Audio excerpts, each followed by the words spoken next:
Comment le rugby a évolué selon vous? Eh bien, ça a complètement changé.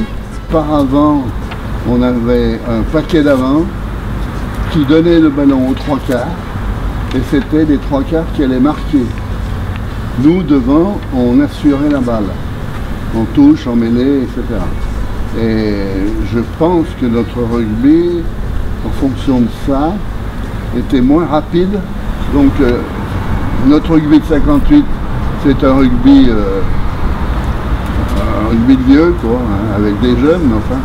Et en 66, c'était déjà beaucoup plus sérieux. Et à cette époque, moi j'étais un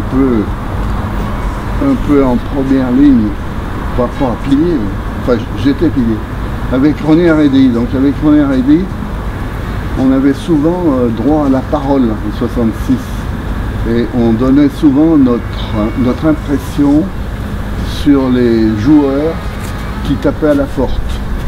Genre Bernard Roger, Pierrot Jouvenot, Gilles Pommy, François Joffrin, et on les a intégrés après les avoir un peu testés. Je me rappelle qu'avec François Joffrin, à un entraînement, il m'avait dit « mais tu commences par nous emmerder ». Quand on était blessé à un petit doigt, on avait une petite luxure, on se taisait, on se débardait, puis on voulait jouer le dimanche d'après, parce que titulaire en équipe première, pour nous, ça représentait beaucoup.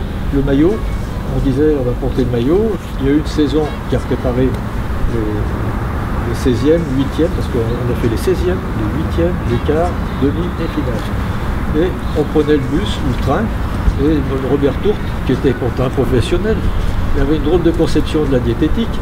On s'arrêtait, le bus s'arrêtait le samedi après-midi, on s'arrêtait, il sortait l'idiot, parce que l'idiot c'est les petites saucisses qui ramenaient de Chambéry, et on mangeait l'idiot la veille du match. C'est pas le Et tout ça, ça faisait qu'on était unis. Quel est votre meilleur souvenir avec les Violets? Ce titre 1958, qui a été dur. Et ensuite, 66, eh bien 66, ça s'est passé un peu comme sur des roulettes, hein, parce qu'on avait des cavaliers derrière. Mais on ne peut pas exprimer notre bonheur sans dire on est content d'avoir participé à tous ces événements. Mais par contre, les meilleurs moments, moi j'en ai plusieurs. Le premier moment d'émotion, c'était quand en cadet on a gagné le titre de champion du Lyonnais, c'était Belleville contre Vienne. Après, il y a eu d'autres moments, ça a été avec Loulou, le titre de champion de France, qui était un moment intense, qui a duré, on a célébré ça pendant 2 mois. Oui, on a bu du champagne pendant 1 mois au moins. Oui, donc, tu comprends, c'était... On était connus partout, nous, ça fait rire, mais c'est vrai.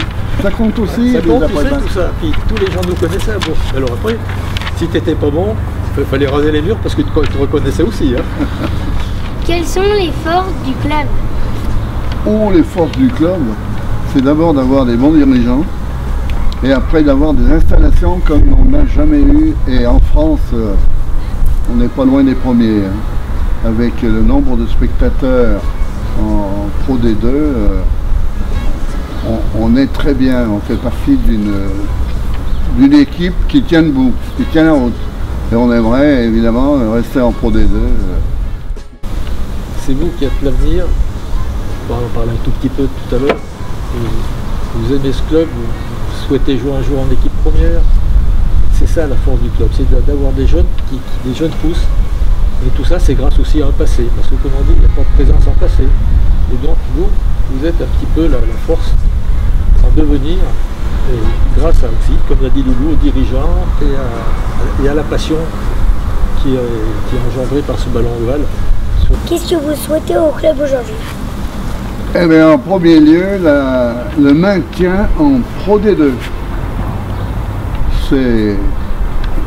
Ça se résume à ça. Oui, c'est pareil que je pense comme vous aussi, les jeunes, Nous, on pense, comme pour le public, la Pro D2, parce que la place du club est en Pro D2, et surtout une stabilité du club à long terme et à très long terme.